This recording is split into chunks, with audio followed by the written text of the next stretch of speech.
राजयोग बनता है 4 घरों से, 3, 6, 8, 12। ये वो घर होते हैं जो व्यक्ति को नीचे लेके जाते हैं, जो व्यक्ति को डाउनफॉल देते हैं जीवन में।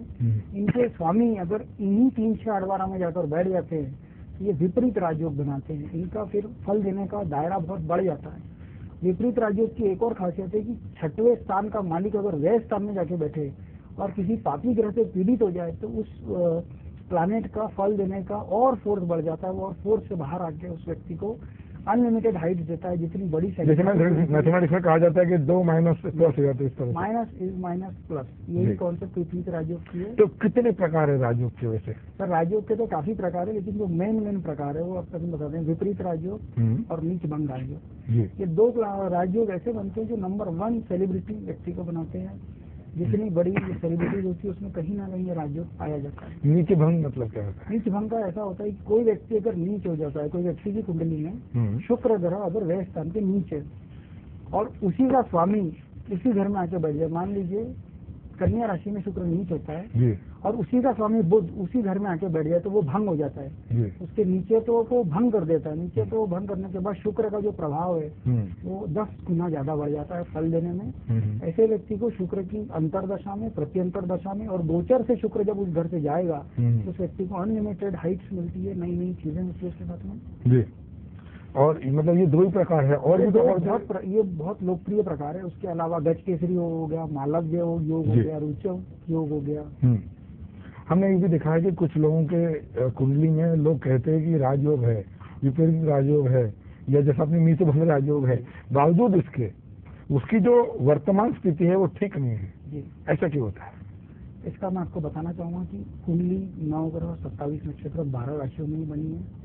व्यक्ति की कुंडली ऑल ओवर वर्ल्ड में कहीं भी जाएगा सेम रहेगी। उसको देखने वाले बदल सकते हैं, उसको जिस तरीके से कुंडली व्यक्ति पढ़ता है वो बदल सकते हैं। कई बार ऐसा भी होता है कि राजयोग होने के बाद भी राजयोग भंग होता है। अगर राजयोग भंग हो रहा है तो उस परिस्थिति में उस व्यक्ति को कोई फल नहीं मिलता है। अगर राजयोग बनाने वाले प्लैनेट की डिग्री बहुत कम है उस स्थिति में भी उसको कोई फल नहीं मिलता है। और वो अगर अपनी तीसरे चरण में मैं बताना चाहूंगा कि अगर वो अपनी कुंडली के सबसे निगेटिव प्लैनेट का काम कर रहा हो, मान लीजिए किसी का मंगल खराब है और वो कंस्ट्रक्शन का काम कर रहा हो, पावर से रिलेटेड काम कर रहा हो, इलेक्ट्रिसिटी से, तो राजयोग बनाने वाले प्लैनेट भी उसकी मदद कम कर पाते हैं। उसको वहाँ से बाहर निकल कर उस व्यक्ति को वही काम करना चाहिए जो उसकी कुंडली कह रही है। और शास्त्र के विरोध में जाकर अपने डिसीजन लेकर काम करने से सफलता नहीं मिलती।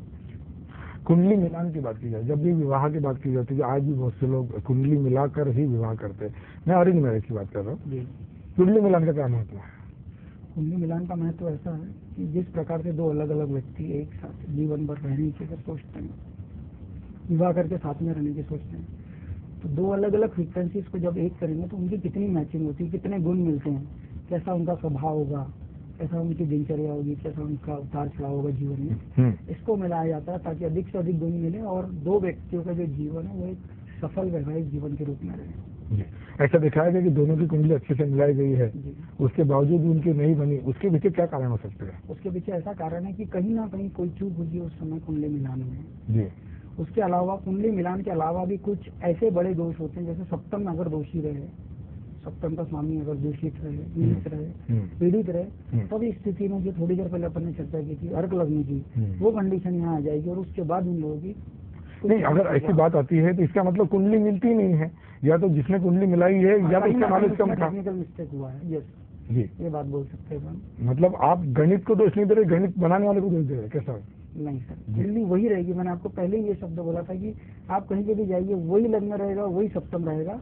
कुछ ना कुछ उसमें उस समय शादी करते समय गोचर अगर खराब रहा होगा, गलत डिसीजन लिया गया होगा, या कई बार ऐसा होता है सर कि कुंडली कोई आपको अगर लाके देता है तो वो आपको डेट टाइम प्लेस लाके देता है, पर क्या वो डेट सही है, क्या समय सही है, ये महत्वपूर्ण है। सबसे महत्वपूर्ण ये, अगर किसी की जन्म तारीख 26 अगस्त है, आप उसको 15 सितंबर कर देंगे तो उसके हिसाब से वो कुंडली मिल रही है। टेक्निकल प्रॉब्लम होता है डेट ऑफ बर्थ से, किसी को समय गलत पता रहता है, किसी को जन्म स्थान पता नहीं होता है, तो ये सब चीजें होती है। 2 घंटे में एक लग्न चेंज हो जाता है। कई बार ऐसा होता है 3:10 पे एक लग्न है, 3:15 पे दूसरा लग्न है। 3:15 वाला बहुत अच्छा मिल रहा है, 3:10 वाला नहीं बन रहा है। ये टेक्निकल एरर होते हैं, इसको थोड़ा बारीकी से ध्यान देकर अगर व्यवस्थित किया जाए तो ये समस्याओं की कम, यानी वो मैथमेटिकली बिल्कुल करेक्ट होना चाहिए। चलिए, साढ़े साथी और अढ़ैया की बात हमने सुनी है, उसमें किस तरह का अच्छा या बुरा असर साढ़े दिखाई साथी नाम सुन के जो व्यक्ति के मन में जो डर रहता है, जो अड़ैया के मन में खौफ रहता है, ये खौफ रहता नहीं है। ये ज्योतिष जितने जानने वाले लोग हैं, जी ये आपके जैसे जो विद्वान है, उन्होंने लोगों के मन में डर शायद पैदा किया जी है। बिल्कुल आपकी बात है। लेकिन इसमें अभी आप ये भी देखेंगे कि अड़ैया में और साढ़े साथी में भी कई ऐसे लोग हैं जी। जिनको बहुत ऊंचाइयां प्राप्त हुई है। जिस व्यक्ति की कुंडली में शनि की जो पोजीशन है, जिस भाव में शनि बैठा है, स्वग्रही है, उच्च का है, इन व्यक्तियों को साढ़े साथी में अड़ैया में काफी बड़े लेवल पर इसकी सफलता मिलती है, हाइट मिलती है। जी। और साढ़े साथी जब व्यक्ति को चलती है तो व्यक्ति ने शनि मंदिर जाकर तेल चलाना चाहिए, शनि भगवान की परिक्रमा करके उनके दर्शन लेना चाहिए। अगर इसका प्रभाव दुष्प्रभाव हो रहा है तो उसमें कमी आएगी। जी। मतलब इसका एक सोल्यूशन है, जी। बिल्कुल प्लानेट्स के पास, भगवान के पास जाकर उसमें वो करना चाहिए। और अड़ैया का अड़ैया जो होता है ये भी समय समय पर लगता है, पर्टिकुलर राशि वाइज ये चलता है।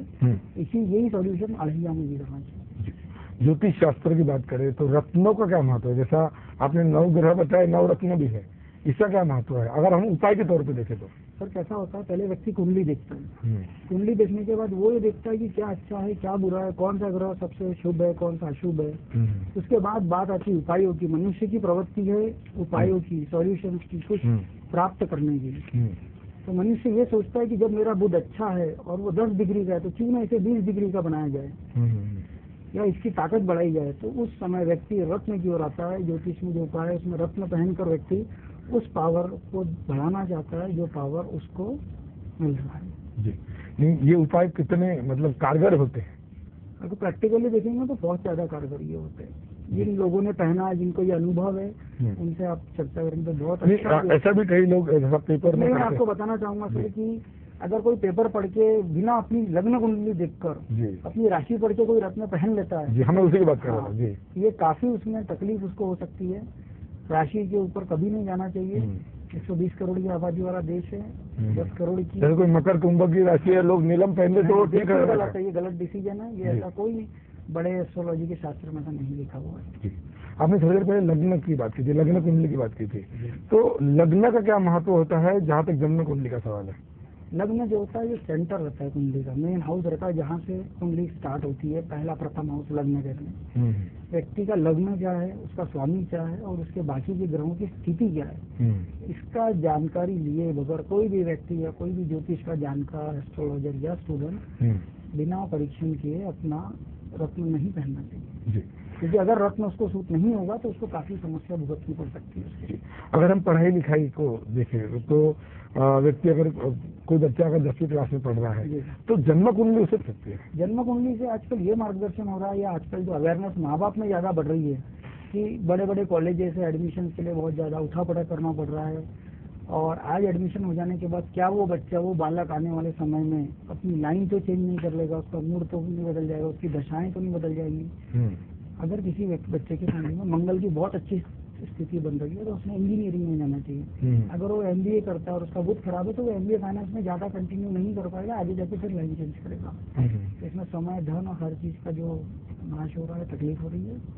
इससे मार्गदर्शन कुंडली का लेकर उसको कर सकते हैं। जी, न केवल शिक्षा में, व्यक्ति अपने रोजगार में या विवाह में या स्वास्थ्य में भी इसका हर मामले में व्यक्ति अपनी कुंडली को देखकर, कुंडली एक आईना है उसके जीवन का, वो देखकर उसमें मार्गदर्शन ले सकता है कि उसने क्या करना चाहिए।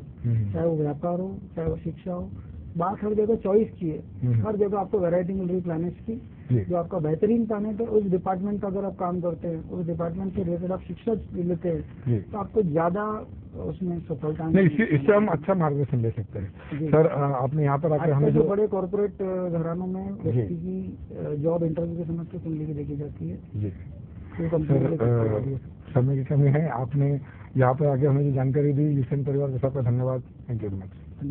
तो ये थे एस्ट्रोलॉजर अभिषेक सोनी। आप इस अंदर में कुछ जानना चाहते हैं या कुछ सवाल पूछना चाहते हैं तो लॉग इन कीजिए www.usenindia.com पर। तो मिलते हैं अगली बार किसी नए मेहमान और नए विषयों के साथ। आप देखते रहिए यूसेन न्यूज। नमस्कार।